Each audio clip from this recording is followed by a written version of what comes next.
방공애의 준용 센세 마음의 빠따편 때만 바로 했어.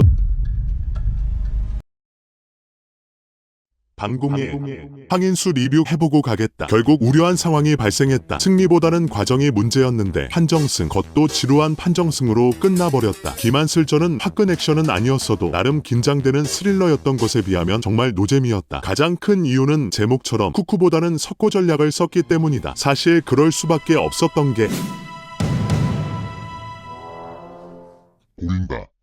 어느덧 잃을 게 더 많아진 인수가 됐기 때문이다. 이미 다차방어 챔프 마인드 상태인 것이다. 사실 감 끌어올린 후 컨텐츠 시리즈 참고합니다 무조건. 컨텐더 참여가 목표인데 져버리면 의미 없으니 보수적일 수밖에 없긴 했다. 물론 더 큰 건 국내 위상 걱정이다. 유앱은 못 가더라도 국내에서 최강자 및 스타로 군림하며 머니 매치라도 몇 번 해야 되는 상황인데 이걸 날릴 수 있게 된다. 온갖 조롱은 말할 것도 없다. 기만슬전 피니시각 보였어도 홍모를 카운터 걱정에 더 들어가지 않았던 이유이기도 하다. 즉 쿠쿠보단 석고가 낫다는 것이다. 석고야 당연하고 정권의 테이프는 한국에서는 다 했다. 나도 했으니까. 광신도들이 있어. 국내 격투 사정 가장 잘하는 호점이 말했듯 밴디직가조차 엇가이지만 그냥 안티들의 밈이 됐으니 받아들이고 이쪽으로 가는 쪽이 그래도 낫다 판단한 결과다. 여담이지만 솔직히 석고 광신도 제외 일반 대중의 실망에서 나온 억가는 마냥 잘못된 것은 아니긴 하다. 기대치를 그동안 너무 올려왔기 때문이다. 두오 이후 오랜만에 KO 연승 후 랭커 진입을 꿈꾸게 했던 사람이니 그 실망감에 혼이 좀 나는 건 감수해야 할 부분인 것이다.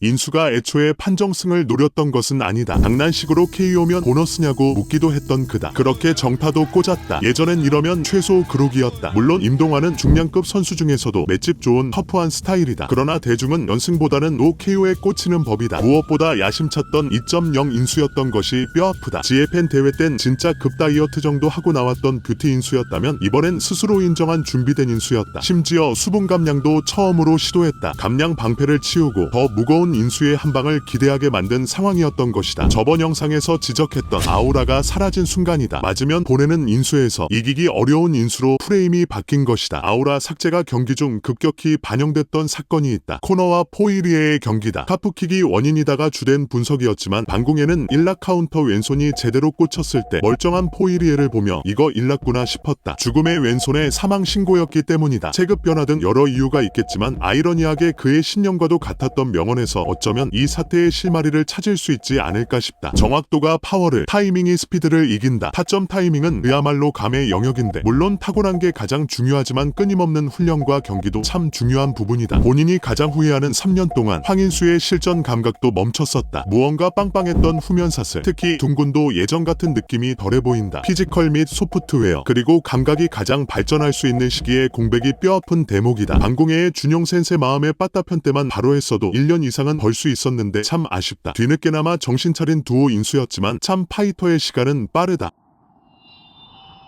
물론 다른 이유일 수도 있다. 그냥 상대방이 너무 잘해서 관례적 사용이었을 뿐이긴 하나 어쨌든 아예 사라진 밴디지 규정 때문에 등등 뭐가 됐든 주먹 아우라는 꺼졌다. 그런데 카프킥이라는 오이락을 주저앉혔던 무기마저도 신통치 않다. 김대환도 페레이라전 이후 지적했지만 이제 카프킥으로 경기가 끝나버리는 상황은 거의 나오지 않는 추세다. 디펜스도 좋아졌지만 고통학습, 다리인자약 필터링의 결과가 아닐까 싶다. 어쨌든 인수의 또 다른 필살기 하나가 무기 정도가 돼버린 것이다. 8월에 컨텐더 참가한 다면 이제는 KO 안 나올 걸 가정하고 그럼에도 압도하는 그림은 보여줄 수 있는 전략을 구상할 필요가 있는 이유다. 하필 거의 안 열어주는 중량급 아시안이다. 기만슬전 재탕이면 또 탈락인 것이다. 그래서 어떻게 보면 좋은 약이기도 하다. 당황하진 않을 것이니 말이다. 물론 말이 쉽지 당연 어렵다. 결국 훈련량과 자극분이 없다. 고석현은 3타임씩 훈련했다. 그리고 입성 전 태국 전지훈련도 다녀왔다. 국내 관점으로 돌아오면 이건 동료들에게의 기회다. 맞아도 안 죽는 주먹이라면 한번 시도해볼만 한 것이다. 그런데 영 안 보이는 게 안타까운 점이다. 다시 말하지만 이기긴 진짜 어려운 인수 프레임인 것이다. 굳이 뽑자면 양해준 말고는 관심도 안 간다. 하지만 불컴은 없다. 선 그은 황이다. 그렇게 보고 싶어 하신다는 불컴 팬들도 양해준이 나가서 싸운다면 바로 화를 내며 양해준 깔 것이니 참 어렵다. 호점 라인 탔기에 3수까지 기회가 있을지 모르나 결국 다 좌절되면 그래서 라이진 챔프전급 대결 아니면 그냥 머니 매치하는 것이 맞다. 기록을 쌓아가던 우스만도 몸불살르며 땜빵전 해주던 페레이라도 패배하면 횡당하는 것이 이 바닥이다. 그래서 코너가 승자고 하빕이 승자인 것이다. 코너랑 못 붙고 8차 방어한 현역 하빕은 지금 부명의 인기 4분의 1도 없을 것이다. 하물며 UM 네가시도 이 정도 취급받는데 국내 건 그냥 필요도 없다. 국내 최강도 다 정리했으니 자격도 있다. 머니 매치가 맞다.